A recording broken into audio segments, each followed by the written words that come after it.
Hello बच्चों, आपका स्वागत है श्याम सर की क्लास में। बच्चों, आज हम कक्षा 12 भौतिकी का आंकिक प्रश्न जो एनसीईआरटी जोन के आंकिक प्रश्न है उसका हम अगला न्यूमेरिकल करने वाले हैं। न्यूमेरिकल नंबर 9 है जो कि बहुत ही इंटरेस्टेड होने वाला है और इस न्यूमेरिकल्स को आप देख करके आप अपने टॉपिक को अच्छे से कवर कर सकते हैं। चलिए बिना देर किए हुए हम लोग इस क्लास की आगाज करते हैं। ये क्लास बहुत इंटरेस्टेड होने वाला है और सभी बच्चे जुड़ जाएं। जो बच्चे नए हैं चैनल को सब्सक्राइब करें और लाइक और जो शेयर जरूर करें, ज्यादा से ज्यादा दोस्तों के पास शेयर करें जिससे हम लोग इस क्लास की शुरुआत कर सकें। चले, जैसा कि आपका न्यूमेरिकल नंबर 9 है, अध्याय 1 का है, वैद्युत आवेश तथा क्षेत्र का है। अध्याय 1 का न्यूमेरिकल नंबर 9 है, उसमें हम 9वें न्यूमेरिकल्स को यहाँ शुरू कर रहे हैं। चले, यहाँ 9वां न्यूमेरिकल से क्या है उसको हम लोग देखते हैं। यहाँ से इसकी शुरुआत कर रहे हैं फिर, ठीक है। चलिए हम लोग शुरू करते हैं। यहाँ पे देखिए कि क्वेश्चन क्या है। किसी निकाय में दो आवेश QA बराबर 2.5 इंटू 10⁻⁻7 कूलम तथा QB बराबर -2.5 इंटू 10⁻⁷ कूलम है तथा ये दोनों जो है बिंदु A 0 -15 सेंटीमीटर तथा B कहाँ स्थित है 0 + 15 सेंटीमीटर पर अवस्थित है। निकाय का कुल आवेश तथा वैद्युत द्विध्रुव का गुण क्या है। अर्थात क्वेश्चन क्या कह रहा है उसको आप लोग ध्यान से देखिए। कह रहा है कि देखिए 0 x अक्ष y अक्ष और z अक्ष, x अक्ष y अक्ष और z अक्ष, मतलब x और y अक्षों पे आपका मान 0 है और z अक्ष अर्थात आपका जो आवेश है कहाँ स्थित है z अक्षों पर स्थित है। तो चलो हम मान लेते हैं। मान लिया आपका ये है x अक्ष, इसको मान लेते हैं, ठीक है। और इसको हम थोड़ा सा दिखा देते हैं z अक्ष से जिससे आपको समझने में आसानी हो जाए, ठीक है। तो हम ऐसे लेते हैं उल्टा थोड़े से क्रम में। इसको चलो यही x ले लिया हमने और इसको हमने ले लिया y अक्ष ले लिया, इसको हम मान लेते हैं z अक्ष, अपने से मान लेते हैं सुविधा के लिए। ये हमारा z अक्ष है। तो ये आपका प्लस अगर z होगा तो नीचे वाला क्या होगा आपका माइनस z होगा। क्या होगा ये माइनस z। चूंकि हमारा जो आवेश अवस्थित है QA किधर स्थित है माइनस की ओर, अर्थात अगर यहाँ पे सबका मान 0 तो ऊपर जाएंगे प्लस होगा, नीचे जाएंगे तो माइनस होगा। चूंकि 0 x है, y है, क्या है z है, तो z तो आपका a जो है वो क्या है -15। तो मान लेते हैं यहाँ से दूरी है मूल बिंदु से ये है -15 सेंटीमीटर। ये कितना है -15 सेंटीमीटर पर। यहाँ कौन स्थित है, मतलब यहाँ से लेकर के यहाँ तक की दूरी जो है मान लेते हैं कितना है -15 सेंटीमीटर, मतलब ये माइनस दिशा में है 15 सेंटीमीटर। ये दूरी कितनी है 15 सेंटीमीटर, लेकिन माइनस दिशा में। और यहाँ पे कौन स्थित है, ए बिंदु स्थित है जिस पर आवेश क्या रखा है QA, उसका मान कितना दिया है 2.5 इंटू 10⁻⁷ कूलम। सभी को पता चल गया। मतलब अगर मूल बिंदु से देखें तो 15 सेंटीमीटर दूरी पर माइनस दिशा में, कहा माइनस दिशा में स्थित है आपका QA, ए बिंदु स्थित है। फिर जो आपका B बिंदु है वो क्या है प्लस दिशा में, मतलब 0 से अब इधर चले तो मान लेते हैं यह है आपका B बिंदु। यह क्या है आपका B बिंदु है जो कितना दूरी है मूल बिंदु से, यह भी है 15 सेंटीमीटर। कितना दूर पर है 15 सेंटीमीटर। और इस पर QB आवेश कितना है, यहाँ दिया है -2.5 इंटू 10⁻⁷ कूलम। तो कहने का मतलब एक चीज आपको पता चल गया कि अगर देखें तो यह जो आवेश है माइनस आवेश है, इधर जो है क्या है प्लस आवेश है। और ये दोनों कुल मिलाकर के अगर हम यहाँ से A और B के बीच की कुल अगर दूरी देखें, A और B के बीच की कुल दूरी देखें तो देखिए 15 इधर 15 इधर, टोटल दूरी कितनी हो जाएगी 30 सेंटीमीटर। इस तरह से अब आप केयरफुली देखिए कि एक आवेश प्लस है एक आवेश माइनस है, परिमाण समान है प्रकृति विपरीत है और अल्प दूरी क्या है दोनों के बीच की 30 सेंटीमीटर। ये मूल बिंदु से 15 और ये मूल बिंदु से नीचे 15, तो 15 कितना हो गया 30 सेंटीमीटर। अतः यह जो आवेश होंगे किसका निर्माण करेंगे, वैद्युत द्विध्रुव का निर्माण करेंगे। तो इस वैद्युत द्विध्रुव का तब पूछा क्या है, तो निकाय का कुल आवेश क्या होगा। तो निकाय का कुल आवेश इस वैद्युत द्विध्रुव का कुल आवेश, मतलब यह A और B मिलकर के एक वैद्युत द्विध्रुव का निर्माण कर रहे हैं, इसका कुल आवेश क्या हो जाएगा। तो यहाँ चूंकि दिया है इसको आप नोट करिए, QA बराबर दिया है 2.5 इंटू 10⁻⁷ कूलम। QB का मान दिया है -2.5 इंटू 10⁻⁷ कूलम। और इनके जो बीच की दूरी है तो 2l, बीच की दूरी वैद्युत द्विध्रुव के बीच की दूरी क्या आप लिखते हैं 2l। तो 2l का मान कितना दिया है 30 सेंटीमीटर। मीटर में बदलेंगे 30 इंटू 10 घाते -2 क्या हो जाएगा मीटर। इसको जब सॉल्व करेंगे आप तो ये हो जाएगा 10 घाते 1, तो घटेगा 3 इंटू 10⁻⁻1 क्या हो जाएगा मीटर हो जाएगा। 30 को 3 गुणित 10 लिख सकते हैं, तो 1 घाते है और प्लस है माइनस, तो घटेगा तो -1 आएगा और 3 इंटू 10⁻³ मीटर। तो अब हमें एक्चुअली निकालना क्या है निकाय का कुल आवेश। तो मान लिया जो आपका द्विध्रुव निकाय है, निकाय का कुल आवेश, निकाय का कुल आवेश, तो निकाय का जो कुल आवेश मान लेते हैं क्या है Q है। ये Q किसके बराबर होगा, तो आप बस अरे निकाय में जो कुल आवेश क्या है QA है और क्या है QA इधर है और QB इधर है, इन दोनों को जोड़ लीजिए, कुल आवेश आपको मिल जाएगा QA plus QB, QA plus QB। लेकिन हमने आपको बता रखा है पहले चैप्टर में कि आवेशों को जोड़ने के लिए बीजगणितीय नियम का प्रयोग किया जाता है, तो आप बीजगणितीय नियम का आप क्या करिए प्रयोग कर लीजिए। तो चले हम लोग बीजगणितीय नियम का प्रयोग करते हैं।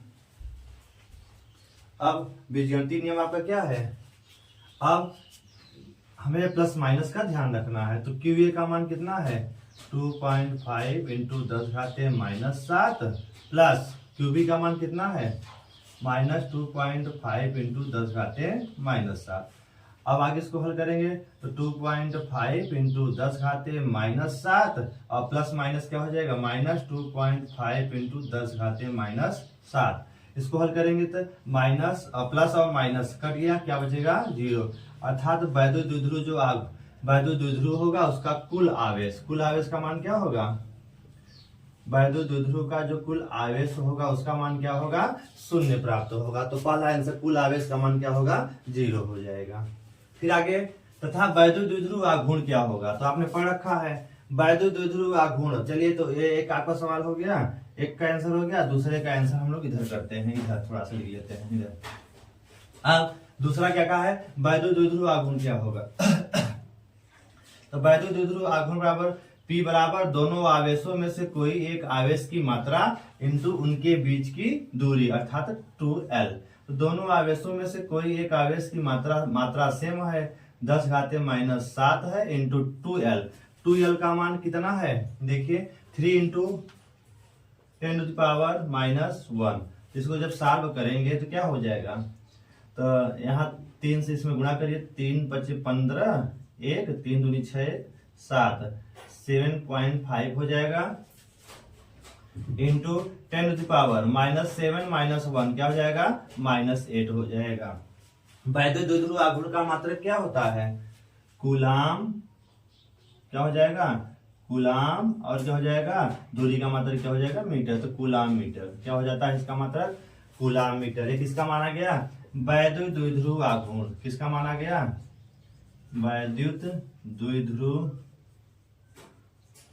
आघूर्ण का मान आपको मिल गया। वैद्युत द्विध्रुव आघूर्ण P बराबर 7.5 इंटू 10⁻⁻ कितना आ गया 8 कूलाम इंटू मीटर हो जाएगा। तो इसको आप नोट कर लेंगे। इस तरह से आपका क्वेश्चन नंबर आपका 9वां पूरा कंप्लीट हुआ। इसको आप अपने नोट्स में उतार करके पूरा करिए। अब हम लोग चलेंगे अगले न्यूमेरिकल की ओर, न्यूमेरिकल नंबर 10। तो 9वां आप स्क्रीनशॉट लेकर के अपने नोट्स में पूरा करिए। चलेंगे हम लोग 10वें की ओर। अब चलिए हम लोग 10वां सवाल देखते हैं। 10वां सवाल क्या कह रहा है देखिए 4 इंटू 10⁻⁻7 मतलब 4 गुणे 10 घाते -7 कूलाम मीटर द्विध्रुव आघूर्ण का कोई वैद्युत द्विध्रुव 5 गुणे 10 घाते 4 न्यूटन प्रति कूलाम के परिमाण के किसी एक समान वैद्युत क्षेत्र की दिशा से 30 अंश कोण पर संरेखित है। द्विध्रुव पर कार्यरत बल आघूर्ण का परिमाण परिकलित कीजिए।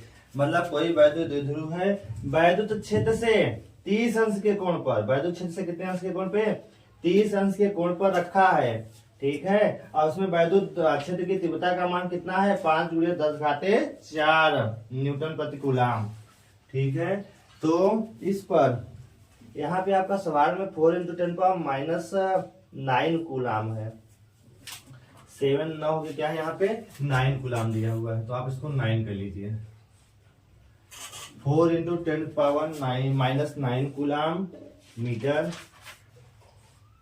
ठीक है, मतलब वैद्युत द्विध्रुव जो आघूर्ण है उसका मान 4 इंटू 10⁻9 कूलाम मीटर दिया है। तो चले हम लोग क्वेश्चन को समझते हैं।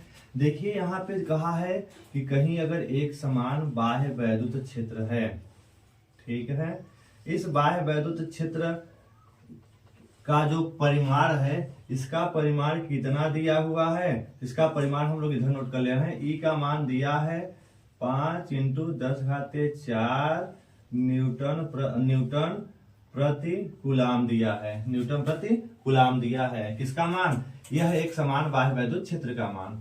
इसमें कहता है कोई वैद्युत द्विध्रुव है। देखिए मान लिया यह एक वैद्युत द्विध्रुव है, यह एक क्या है? वैद्युत द्विध्रुव है, जो क्या है ए और बी है। वैद्युत द्विध्रुव क्या है? ए और बी है। ठीक है, इस वैद्युत द्विध्रुव का जो वैद्युत द्विध्रुव आघूर्ण है P बराबर, उसका मान दिया है 4 इंटू 10⁻⁹ कूलाम मीटर। और क्या कह रहा है? यह जो है इस वैद्युत क्षेत्र से यह वैद्युत द्विध्रुव कितने अंश के कोण पे रखा है? 30 अंश के कोण पर रखा है। मतलब वैद्युत क्षेत्र का मान दिया है, इसके वैद्युत द्विध्रुव के वैद्युत द्विध्रुव आघूर्ण का मान दिया है, और थीटा का मान कितने कोण पे रखा है। तो आपको निकालना क्या है? इस पर लगने वाले बल आघूर्ण का मान। तो चलिए शुरू करते हैं। तो यहाँ पे एक समान बाह्य वैद्युत क्षेत्र का मान दिया है 5 × 10⁴ न्यूटन प्रति कूलाम। और क्या दिया है? वैद्युत द्विध्रुव आघूर्ण का मान 4 इंटू 10⁻⁹ कूलाम मीटर। और क्या दिया है? वैद्युत क्षेत्र और वैद्युत द्विध्रुव के बीच का कोण थीटा बराबर 30 अंश। तो आपको निकालना क्या है? अरे बल युग्म के आघूर्ण टाउ का मान निकालना है। किसका मान निकालना है? बल आघूर्ण का मान। किसका मान पूछा है? बल आघूर्ण का मान। तो बल आघूर्ण अर्थात टाउ का मान पूछा है। तब आपको पहले तो आपने मान नोट किया, इसका फार्मूला ढूंढे। तो फार्मूला क्या होता है? टाउ बराबर P E sine theta. P का मान कितना दिया हुआ है? 4 इंटू 10⁻⁹ इंटू ई का मान कितना दिया है? 4 इंटू 10⁵ 5 इंटू दिया है ना। देखिए पी का मान 4 इंटू 10⁻⁹ और ई ये हो गया पी का मान। ई का मान कितना दिया है? 5 इंटू 10⁻+4 जो है, ठीक है, इंटू साइन थीटा। थीटा बराबर कितना दिया है? 30 अंश। सभी मान आप रख लीजिए। तो 5 कितना हो जाएगा? 20 इंटू -9 में से +4 गया, कितना बचेगा? -9 में से 4 गया, तो -5 बच जाएगा, इंटू साइन 30 का मान। साइन 30 का मान कितना होता है? साइन 30 अंश का मान 1/2 होगा। तो साइन 30 अंश का मान आप 1/2 रखिए। फिर इसको हल करिए। 2 1 का 2, 2 10 में 20, अर्थात 10 इंटू 10⁻⁻5। कुछ नहीं तो घात मान लेंगे, तो -5 में से 1 जाएगा, कितना बचेगा? 10⁻⁻4। किसका मान है? टाउ का मान। और ये टाउ का मात्रक क्या होता है? इसका मात्रक होगा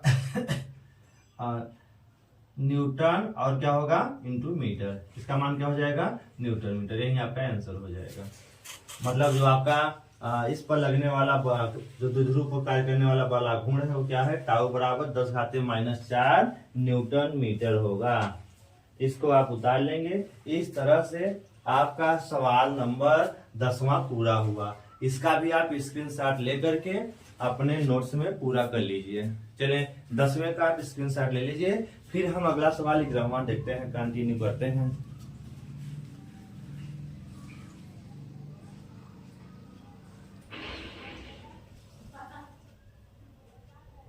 चले हम लोग क्वेश्चन नंबर अगला देखते हैं। Question number 11, question number 11 NCERT zone का आपका क्वेश्चन नंबर 11 है। चलिए देखिए, भौतिकी भाग फर्स्ट का है क्वेश्चन नंबर 11। ध्यान पूर्वक देखिए, बहुत है इजी सवाल, ज्यादा इस पे टफ है नहीं। आप केवल आपको ध्यान देने की बस बात है। जैसे ही ध्यान देंगे सवाल हल हो जाएगा। लेकिन आप थोड़ा क्वेश्चन को 1-2 बार जरूर पढ़ा करें। ऊन से रगड़े जाने पर कोई पॉलीथीन का टुकड़ा 3 × 10⁻⁷ कूलाम के ऋणात्मक आवेशित पाया गया। मतलब आपका जो पॉलीथीन का टुकड़ा है वो क्या हो गया, ऋणात्मक आवेशित पाया गया है। उनसे रगड़े जाने पर कोई पॉलीथीन का टुकड़ा इतने आवेश के ऋणात्मक आवेशित पाया गया, मतलब वह क्या हो गया, ऋणात्मक आवेशित हो गया। कौन, पॉलीथीन का टुकड़ा। कहने का मतलब है कि जो पॉलीथीन का टुकड़ा है उस पे क्या जाते हैं, ऋण आवेश। तो ऊन से ऋण आवेश किस पे चले जाते हैं, पॉलीथीन के टुकड़े में। तो कितने इलेक्ट्रॉन जाते हैं, यही तो कहता है। स्थानांतरित इलेक्ट्रॉनों की संख्या आंकलित कीजिए, मतलब ऊन से कितने इलेक्ट्रॉन पॉलीथीन में गए हैं उसकी संख्या आपको बतानी है। और कहता है कि जो इलेक्ट्रॉन गए हैं उन पर टोटल आवेश का मान दिया है। तो यहाँ क्वेश्चन नंबर, चलिए पहले हम लोग ए में देखते हैं। ए में क्या पूछा है, स्थानांतरित इलेक्ट्रॉनों की संख्या। तो दिया क्या है क्वेश्चन में, कहता है ऊन से जब पॉलीथीन को रगड़ते हैं तो ऊन में पॉलीथीन में कितने आवेश आ जाते हैं, क्यू का मान दिया है। क्यू का मान कितना दिया है, 3 × 10⁻⁻7 कूलाम। कहता है जो इलेक्ट्रॉन आते हैं, कितने इलेक्ट्रॉन आते हैं, 10 × 10 3 × 10⁻⁻7 कूलाम आवेश आ जाते हैं। और आपको पता है कि एक इलेक्ट्रॉन जो आता है वह कितना आवेश लेके आता है, 1.6 × 10⁻⁻19 कूलाम आवेश लेकर आता है। अब कुल ऊन से पॉलीथीन में कितने इलेक्ट्रॉन गए, नंबर्स ऑफ इलेक्ट्रॉन, इलेक्ट्रॉनों की संख्या n मान लेते हैं। n इलेक्ट्रॉनों की संख्या है, तो निकाल लेते हैं कितने इलेक्ट्रॉन आते हैं। तो देखिए आपके पास फार्मूला है, कौन सा फार्मूला लगाएंगे, आपको बताया गया है Q बराबर n इंटू क्या होता है E। तो यहाँ पे n नंबर्स ऑफ इलेक्ट्रॉन निकालना है, तो n बराबर क्या हो जाएगा, Q/E हो जाएगा। और यहाँ पे Q का मान दिया है, कितना दिया है, 3 × 10⁻⁻7 अपान 1.6 × 10⁻⁻19 दिया है। जैसे ही हल करेंगे आप इसको तो कितना मिलेगा, -19 ऊपर जाएगा, -7, तो ये हो जाएगा प्लस। तो इसको हल कर लीजिए चाहे तो 1.6 इसको हम लोग लिख सकते हैं 30/16 लिख सकते हैं, इंटू ये ऊपर जब जाएगा -19 तो +19 हो जाएगा, और +19 में से -7 कितना बचेगा, 10⁻12 बचेगा। 12 और 7 क्या हो जाएगा, 19 हो जाएगा। और इसको जब भाग देंगे तो नंबर्स ऑफ इलेक्ट्रॉन कितने आ जाएंगे, हल कर लीजिएगा। तो 16 का 16 और बचेगा 14 और 140, 16 × 128 12, ठीक है, 16 × 7 112, 8 16 × 5 80 इंटू 10⁻, क्या हो जाएगा 12।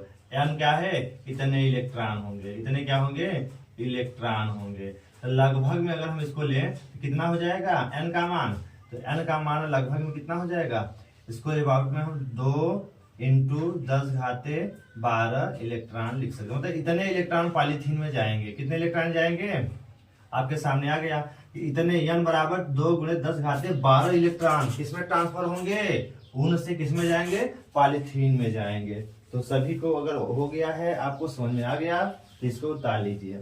फिर हम बी वाला क्वेश्चन कर लेते हैं। इसी में बी वाला क्या कहा है, कहता है यदि ऊन से पॉलीथीन में इलेक्ट्रॉन जाते हैं तो क्या उनके द्रव्यमान का भी स्थानांतरण होगा। अरे तो आप सोचो, अगर एक इलेक्ट्रॉन जाता है, क्योंकि आप जानते हैं कि जो एक इलेक्ट्रॉन है, एक इलेक्ट्रॉन का द्रव्यमान कितना होता है, एक इलेक्ट्रॉन का द्रव्यमान बराबर कितना होता है, 9.1 × 10⁻31 किलोग्राम। अर्थात यदि ऊन से पॉलीथीन में एक इलेक्ट्रॉन जाता है तो कितना द्रव्यमान लेके जाता है, 9.1 × 10⁻31 किलोग्राम। इसीलिए यदि कितने इलेक्ट्रॉन टोटल जा रहे हैं ऊन से 2 × 10⁻12 इलेक्ट्रॉन किस में जा रहे हैं, आपके पॉलीथीन में जा रहे हैं, इसमें जा रहे हैं, पॉलीथीन में जा रहे हैं। तो आप इसका मान रख लीजिए। तो लगभग में हम 2 ही ले लेते हैं, क्योंकि ये आपका थोड़ा कैलकुलेशन टफ हो जाएगा, तो 2 ही लेके इसी को लेके करते हैं। यदि एक इलेक्ट्रॉन जाता है तो इतना द्रव्यमान लेके जाता है, तो टोटल कितने इलेक्ट्रॉन ट्रांसफर हुए हैं, 2 × 10⁻12 इलेक्ट्रॉन गए हैं, ठीक है। तो इतने इलेक्ट्रॉनों का द्रव्यमान कितना हो जाएगा, इतने इलेक्ट्रॉनों का द्रव्यमान कितना हो जाएगा, बराबर एक का मान पता है, इतने का आसानी से निकाल सकते, तो इतने में एक से गुणा कर दीजिए, इतना इंटू इतना, एक इलेक्ट्रॉन का जो द्रव्यमान है उससे गुणा कर दीजिए, 9.1 इंटू 10 पावर माइनस 31 से गुणा करिए, तो कितना हो जाएगा, हल कर लीजिए इसको। 9 दूनी 18, 2 1 का 2 और 9 दूनी 18, 18.1 हो जाएगा। और 10 घाते देखिए 12 अगर घटाएंगे तो कितना बचेगा, 20 और 12 19, कितना बचेगा, 10 घाते माइनस 19 बचेगा, माइनस 19, 2 1 10 31, तो माइनस 19 बचेगा। और अगर इसको हम और आगे हल करें, इधर अगर आएगा तो 1.82 इंटू, तो इधर आएगा 10 घाते 1 बढ़ेगा तो घट जाएगा, 10 घाते क्या आएगा माइनस 18, अर्थात कुल इलेक्ट्रॉनों का जो द्रव्यमान होगा इतने किलोग्राम होगा। अगर एक इलेक्ट्रॉन का द्रव्यमान इतना है तो इतने इलेक्ट्रॉनों का द्रव्यमान कितना होगा, 1.82 इंटू 10 घाते माइनस 18 किलोग्राम। अगर लगभग में लेना है तो 2 गुणित इसको भी ले लीजिए, लगभग में कितना हो जाएगा, 2 इंटू 10 पावर माइनस 18 किलोग्राम। तो इस तरह से इतने द्रव्यमान का, एक इसका है कुल इलेक्ट्रॉनों का द्रव्यमान है, जो स्थानांतरित इलेक्ट्रॉनों का कुल द्रव्यमान, स्थानांतरित इलेक्ट्रॉनों का कुल द्रव्यमान कितना है, 2 गुणित 10 घाते माइनस 18 किलोग्राम, अर्थात ऊन से पॉलीथीन में द्रव्यमान का भी स्थानांतरण होगा। ठीक है, इस तरह से आप क्वेश्चन नंबर 11 को भी लिख करके आप अपने इस सवाल को भी पूरा करिए। इसका भी आप स्क्रीनशॉट लेकर के लिख लीजिए, अपने नोट्स में इसको भी आप कंप्लीट करिए।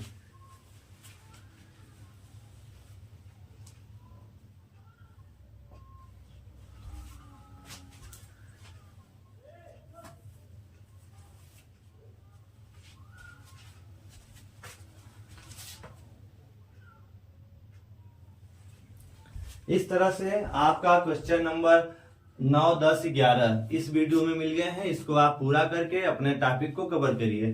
और आपको एक बार फिर से बता देते हैं, टॉपिक बहुत इंटरेस्टेड है, इस सवालों को आप बहुत इंपॉर्टेंट एग्जाम के व्यू से बहुत इंपॉर्टेंट सवाल है, इनका आप अपने नोट्स में लिखकर प्रैक्टिस जरूर करें। और अगर आपको अच्छा लगा हो वीडियो तो आप लाइक करें और सब्सक्राइब करें, अगर नए चैनल पे नए हैं तो सब्सक्राइब करें और अपने दोस्तों के पास ज्यादा से ज्यादा शेयर करें। और अगर कोई समस्या है तो आप कमेंट बॉक्स में कमेंट में जरूर बताएं, आपको जरूर उसमें सलूशन मिलेगा।